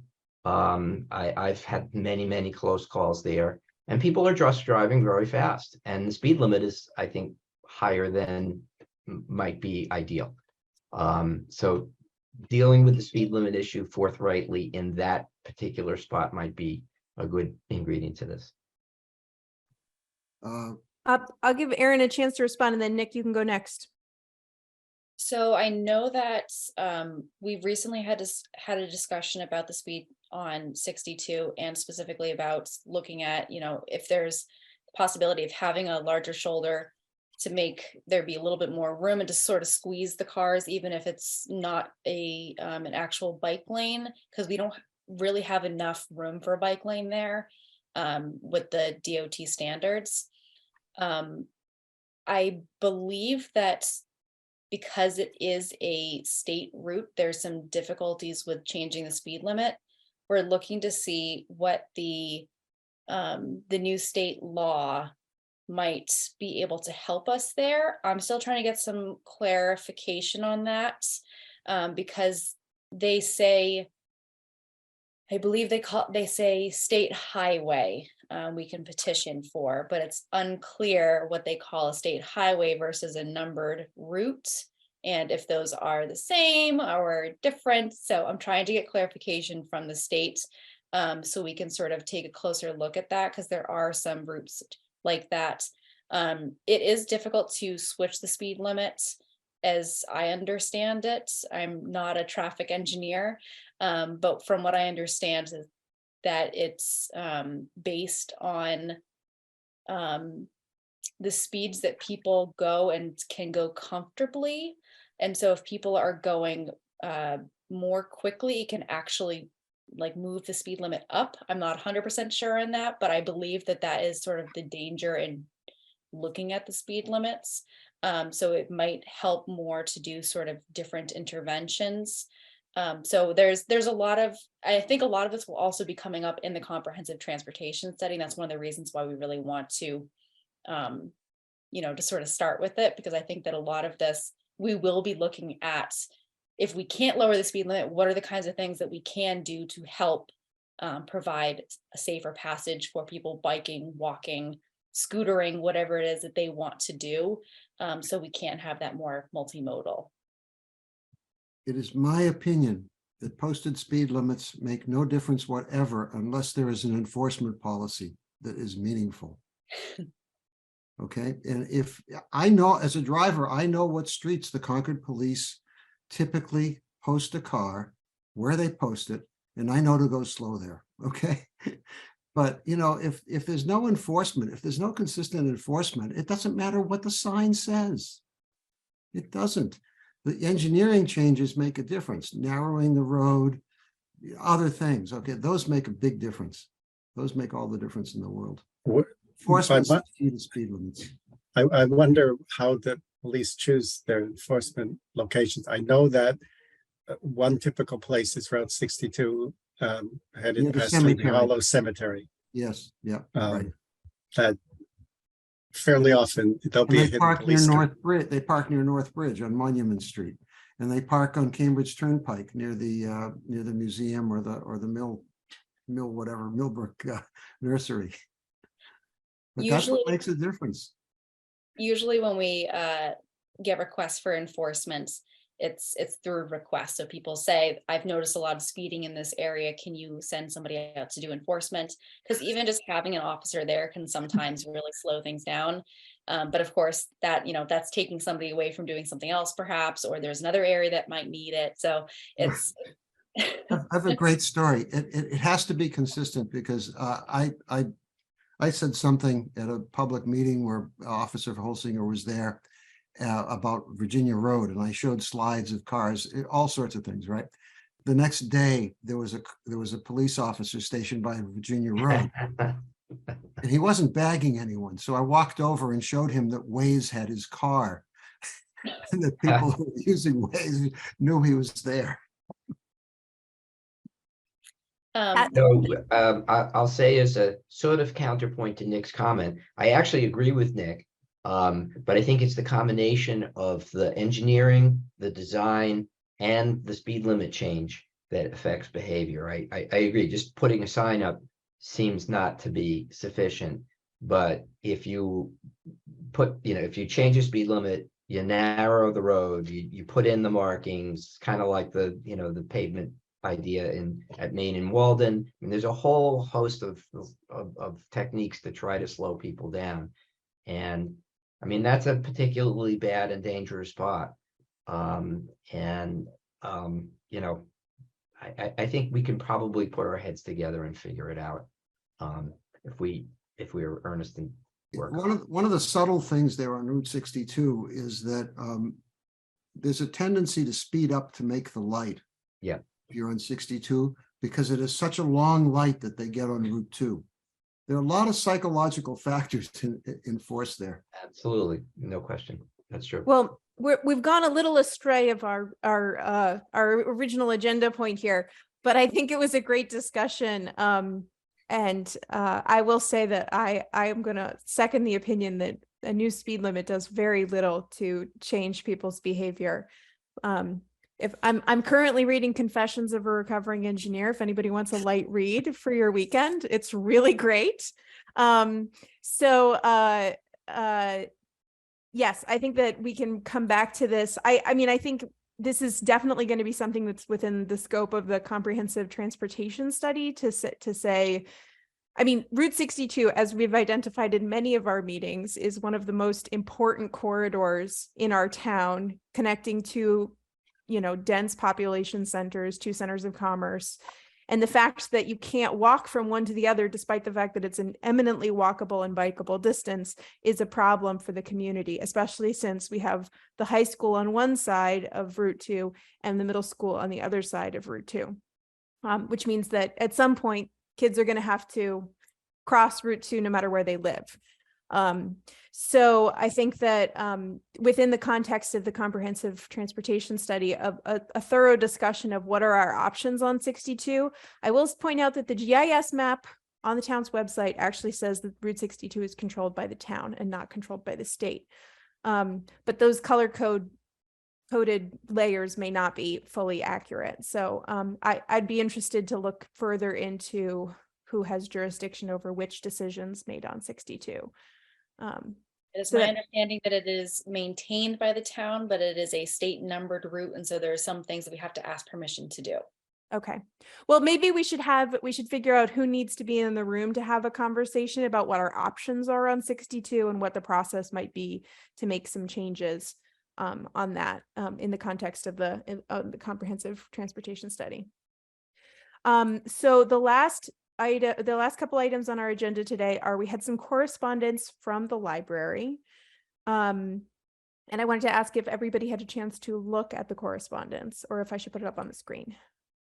And I just want to apologize for, Laura and I had talked about it so long ago that I kind of figured that I had sent it out previously. So I sent it out earlier today in an email. I'll just put it up on the screen, so if folks in the audience want to see it. We received 3 letters, one from the Friends of the Concord Free Public Library, and then one letter from Emily Smith, the new library director, and one from a circulation desk supervisor at the main branch. And all of them were pointing to the crossing on on Sudbury Road. Yes. From the parking lot to the side entrance of the library, and pointing out that that is a particularly dangerous spot that could use the town's attention. So in terms of next step, well, first of all, I wanted to ask if anybody had any basic questions about the letters or had any initial thoughts to share. I just want to say that it's obviously another one of these points for some focus and improvement, and it's also challenging, because I think the nighttime pedestrian traffic across there, or the evening hours, in the winter and things like that, means that just paint is not going to do anything.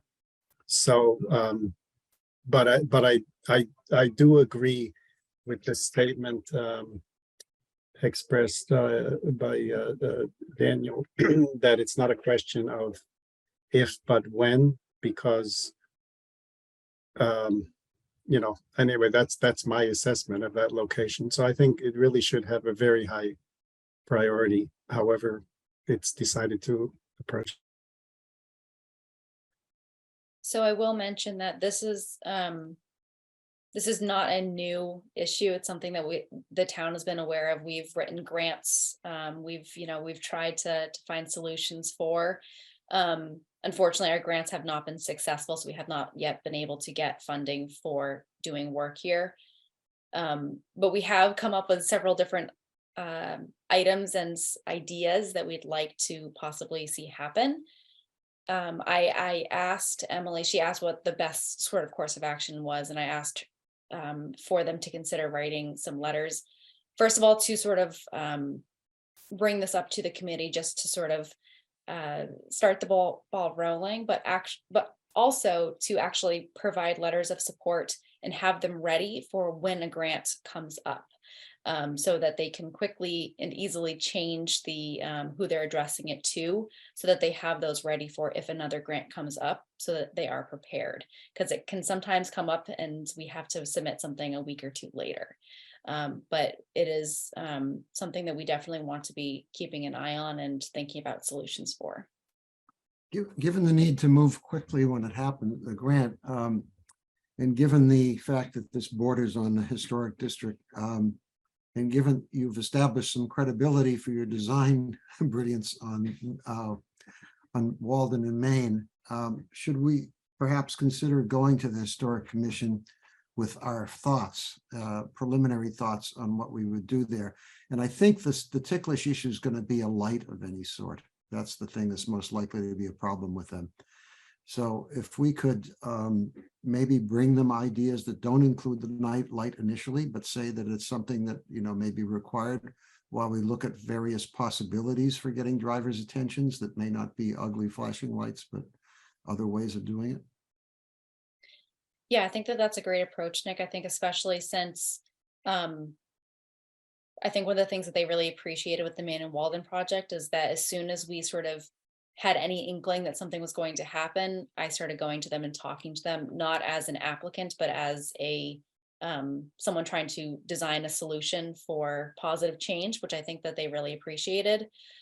I've already spoken to Emily a couple of different times and gone out and taken some photos and sort of looked at where the signage is. And I think that, I mean, some very simple solutions could be done to help in the meantime, like updating this. I think some of the signage is older at this point and not the regulation high vis. I don't know if that's because it's in the HDC's zone or if it's just some outdated signage.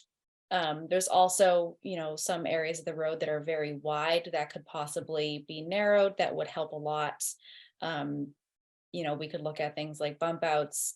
They were asking about if a raised crosswalk might be an option. We know that CPW doesn't love them, but if we're looking for different solutions, we're going to be looking at all different options. I think that having a bump out, especially if it works well at Maine and Walden, might be a really great way to show that this could be a really good solution to help not only shorten the crosswalk for pedestrians, but also it squeezes the intersection so much that people will notice it. Lighting is definitely an issue there and might have to be specifically on the library side of the property might be the way to go. There is lighting The on. library side is in the historic district. The other side isn't. Really interesting. I Yeah. thought it was I'm looking at the map right no, now. was the cutoff. That's interesting. Cut off right there. Another thing is that that parking area for 3 cars that they have for quick dropping of books and stuff, that complicates the problem. I'm not sure if it's potentially makes it better or worse, but there are cars constantly stopping and pulling out. That might be a good thing in terms of slowing down traffic, but maybe something about the design of it could be incorporated in a way that would slow down the cars. Well, I think that you've all segued into a really into the next agenda item, which is this is a great opportunity for us to have a conversation about a known issue. The town has known about this issue for a long time. We've not been able to come to consensus about how to solve the issue. You know, there have been different proposals, you know, made and shot down for various reasons in the past, and funding has been an issue. If we can get consensus about what should happen here, you know, in anticipation of a grant becoming available, I think that this is a great little case study of like, let's get the right stakeholders in the room to talk about the design elements. Let's make sure that the DPW really does believe that raised crosswalks are just not an option for Concord. Let's make sure that, you know, the Historic Districts Commission, like, what are their concerns about lighting, and are there places to compromise on that? And then looking at evidence-based design. Anne's gone, so she can't be here to say yay. But looking at evidence-based design in terms of what kinds of design modifications really would slow cars. And so the proposal that I want to make tonight is that I think it would be great for us to have a site visit and for the Transportation Advisory Committee to host a site visit, invite all of these people to come, hopefully maybe have it on a Saturday when there are likely to be a lot of people trying to cross the street and a lot of traffic. You know, try to pick up a good representative time of when conflicts might arise. and it doesn't have to be right away, but to have this on the schedule for sometime in the spring. So I wanted to make that as a proposal and ask how everybody felt about it, and if anybody wanted to move forward with that idea. I like it. Just invite the Historic District Commission for sure. Yes. I think that having all of the stakeholders in the room is like most of the point. I think that's very important. I also want to support the idea that if there are some smaller, quick things could be done, that's great. But I do think this may require some significant planning and design and investment, and obviously getting the outreach to people is good. But also in terms of the funding, I think this is such a very special central area between two cultural institutions with a great deal of prominence and visibility that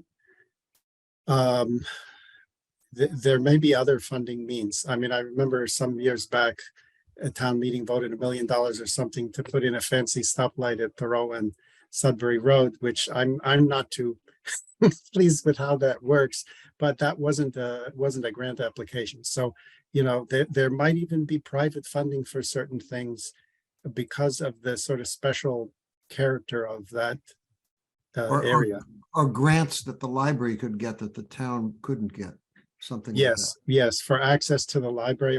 I think no, it's a multi-sided problem, but kind of getting some sense of what the possible cost of certain approaches might be, and have that also part of discussion, because we might be surprised. Somebody might say, we know how to get $1 million. So I'll throw in that this is yet another opportunity to reach out to various stakeholders in the community, and among them are the school kids. So I have actually shown up at the library with shock that just before, I guess it's finals at the high school, the kids take over the library. It's reserved for them.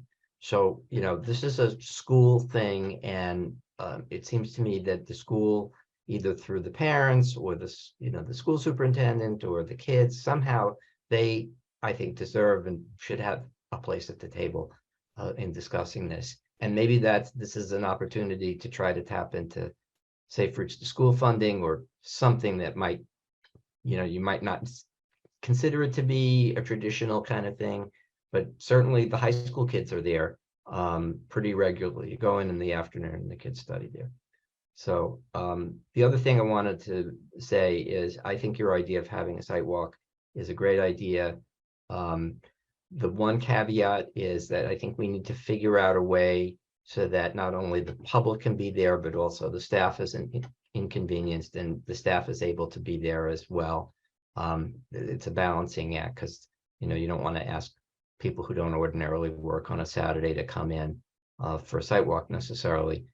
So we just have to figure that out.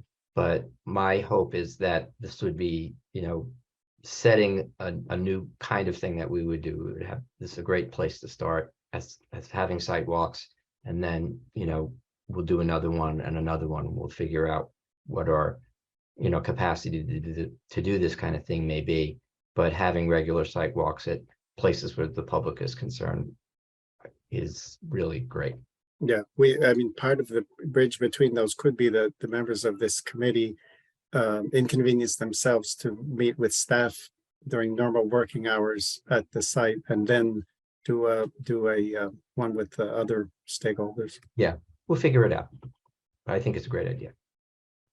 So I make the proposal as a pilot. We do this site walk, we can debrief afterwards, say how it went, how much, we'll see how much work it is, whether the day of the week made a sense, and then we can assess how moving forward we might do future site walks if this committee has the capacity to do that, etc. So I'm really just proposing this as a one-off, and there is a proposal on the table if somebody wants to make a motion on it.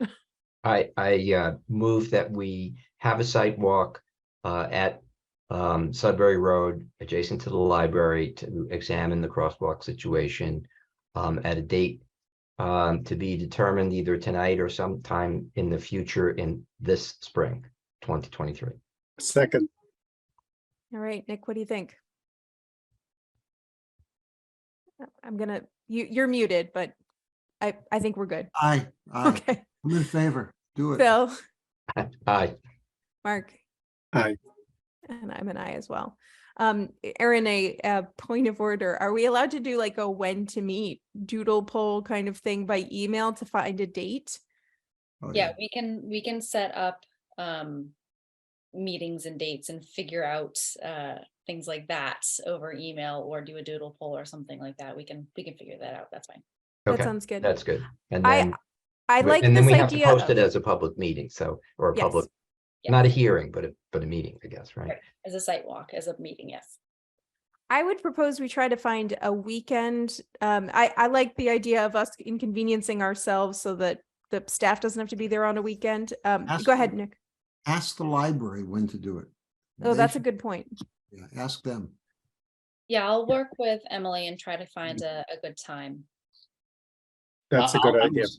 I'm on the Friends of the Library, so the librarians do work on Saturdays. So it's not an impossibility. That could be scheduled if that makes the most sense. That I'm We, not speaking entirely for them, but they generally do work on at least some weekends. we Sure, want and to then- time when there's traffic though, right? When there's, I don't know what, library people going to the library, cars driving on the street, I don't know. I think that the point of we should reach out to the library and find out when they're observing the most, I think that as was mentioned earlier, the biggest concern is in the night, in the evening. That's the single biggest concern, and there's not necessarily a ton of traffic then. So I think there's other concerns about the traffic in general, but I know that the specific biggest concern is as soon as the time changes, we've got months and months of people of various ages and abilities crossing there at night. And there've been, I personally had a close call there. You have to stare down the traffic. You cannot cross there at night unless you are absolutely certain the person is stopping, and often they're not. But that's this isn't a point to bring that up at this point. Aren't we about to go to daylight savings time? yeah, Right. we're about to head. I don't think going there at night would be the good test. Okay. I think it'd be good for everybody maybe go there at night and see what it's like. But I don't think holding the meeting at night would be a good idea. I think I agree. I agree with what Richard just said. I think going there at a convenient time of the day when some of the staff from the library or from the Friends of the Library could be there too, and just kind of scope out the distances in the place. I think most of us have been there in the evening and can kind of mentally translate. if you talk to Emily, I'm sure she'll be able to accommodate a time that would be good for everybody. Yeah. In terms of next steps, Erin, would you be the person that can reach out to Emily and find some times? And if you could propose, a couple of times so we can get as many committee members there as possible, we'll need a quorum anyway. So. Absolutely. Do we want to be aiming for the spring when it's a little bit warmer, or do we want to do it sooner than that? Given that we have sort of back-to-back meetings this month, I think it might be, it would work better for me for it to be April. I don't know how others feel. Yeah. Nick, I'm seeing a nod. Phil, do you have any opinion? This would be our meeting. This would be our meeting then? Because this would have to be a meeting, right? I don't think it would necessarily replace our meeting. I think it would be in addition to, which is why I suggest we do it we could do it like, the only problem is school vacation week in April. So we have to avoid Patriots Day, that week of Right. Patriots Day. So maybe, the weekend and the weekend before that is Easter. So it'd have to either be the first weekend in April. Well, if you're doing weekends, it may be different if you're looking during the week. I mean, I just myself, I would like to do it sometime in March. I think this is, I'm a little bit worried about I'm concerned about the urgency of this. I really don't think that it's exaggerated. And the announcing it as our meeting, and whether there's a quorum or not, announcing it as a meeting, my understanding is that just means if there's a quorum, we can have a discussion. And if we don't have a quorum, we can have a discussion anyway. It doesn't prevent us from having a discussion. We just can't vote. So the issue that I have personally is I have commitments every single Saturday that are pretty locked in for March, unfortunately. I don't have a commitment on April 1st. And I guess that the next weekend, the following weekend is Easter weekend, right? We agree on weekends? Well, I Well, think we for need the- to have a couple of options to offer for the library if they would like us to be there on a Saturday. Yeah. I mean, So we could um, shoot for April 1st and see what yeah, see, so if people can. yeah, but other than that, like that whole week is fine for me. I'm sorry, I have all of these like pre-programmed things with other things I'm volunteering for, so I'm committed in March, but April 1st is, and most of the weekdays are fine.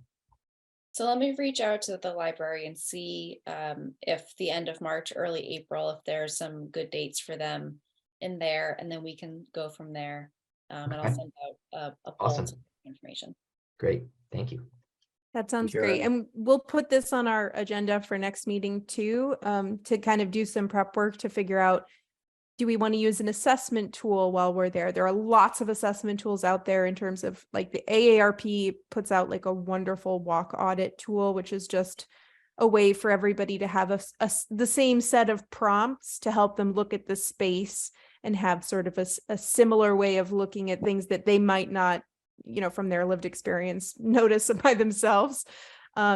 So we can talk about that at our next meeting about how we might want to, if there are any tools we might want to use or any particular questions that we want to ask the group while we're there. Excellent. Erin, let us know what dates are good for the library and we can pick a date towards the end of March, early April. And then the last thing that I wanted to do before we went to public comments was to just review that our next meeting is going to be on the 14th of March. That's when I have it on my calendar, and make sure that we have a quorum that day since we've had a little trouble with schedules recently. Yeah. Does that work It's for on my everybody? calendar. It's good. Excellent. It's a less romantic day, so hopefully we won't have any trouble this time. And then the one that we have on the schedule after that is the 11th of April. So we'll have, it'll be perfect timing. We'll be able to debrief our site visit at that April meeting. April vacation week is the 17th week, or? Right, it's the following week. Okay. Patriots Day, woohoo. All right, so let me open it up to observer comments, liaison comments. Carrie, do you wanna start us off? Sure. I think this was a fantastic discussion tonight, all the different things you're working on. And it's too bad that Jane Hotchkiss isn't on the select board anymore and lives in town, because this was her vision years ago, that we would have a transportation committee that would look into all of these types of issues. And I think you're really growing into and really fulfilling that mission now, especially with the comprehensive transportation study. That's going to help a lot. And that segues into the question that I have, which is, we have you down for March 6th on the select board. We were trying to figure out, Matt and I, what we didn't remember exactly. What are you just coming in for a general update? Do you want to talk about the comprehensive transportation plan, or give us an update on all of these different projects, or what are you aiming to do that night? Well, really, I'm coming because I was asked to come and provide an update. So I would shoot you back the same question, which is what is most urgently needed in terms of updates. I Okay. can give a broad overview of all the things that we've discussed recently. I can drill down into particular subjects. I know one thing that you had in your email to me was Hanscom, which we have not discussed, so I don't think that it's appropriate for me to do an in-depth discussion on that. But yeah, I think that Okay. Terry, if you and I want to meet offline to talk about Yeah, what the maybe we select can board meet needs. offline. That's a good idea. And Matt, well, Kerry, it was Kerry and I, we think especially the Comprehensive Transportation Initiative. The select board is particularly interested in learning how and when that's going to take place, what's going to be included in it. And I heard a lot tonight about these other projects, how they will become informed more by that plan. So, yeah, let's meet offline by Zoom or phone or however you want to do it, Laura. I'll send you an email with some times and we can hook up. That sounds good. We are neighbors. We could go for a walk. Yeah, let's do that. That's well, if it's not icy out. Yeah, so just for the context for everybody here, the select board is having a meeting on the 6th, and I'm going to go, and Erin has kindly offered to come with me to answer any questions about the comprehensive sustainability study, but I'm just going to go and give an update on our work, pulling from our discussions. Right, it's a comprehensive transportation study, right? Yes. Okay, I may have said okay. that wrong. Okay, great. Okay, great. Thank you very much. Thank you, Terry. Carlin. Hi, Carolyn Reed, 83 Wits End. I love the idea about doing this study by the library on Sudbury Road. Mark, I think you're spot on. We should not be waiting for a grant to magically appear. It should be something far more concrete, whether it's a warrant article or something in a capital improvement program to the town's budget. I think it's important enough to the town to get that situation cleared up. I would also recommend when you do the site visit that you consider looking at the sidewalk on the other side of the library that goes from the library across Main Street towards Concord Academy, because I've seen that be also a difficult area. And I think there have been some incidences along that crosswalk as well. So take a look at that. And I think it's a great idea. Thanks. Thank you, Carlin. Any other public comments? All right, seeing none, I would entertain a motion to close this meeting. I move to adjourn. Second, Phil, how do you vote? All right, Phil, Aye. Mark, aye. Nick, Aye. and I'm an aye as well. Thanks, everybody, for a great talk tonight. Yeah. Thank you. Thank you. Thank you, Thank you. Laura. Thank you, Erin.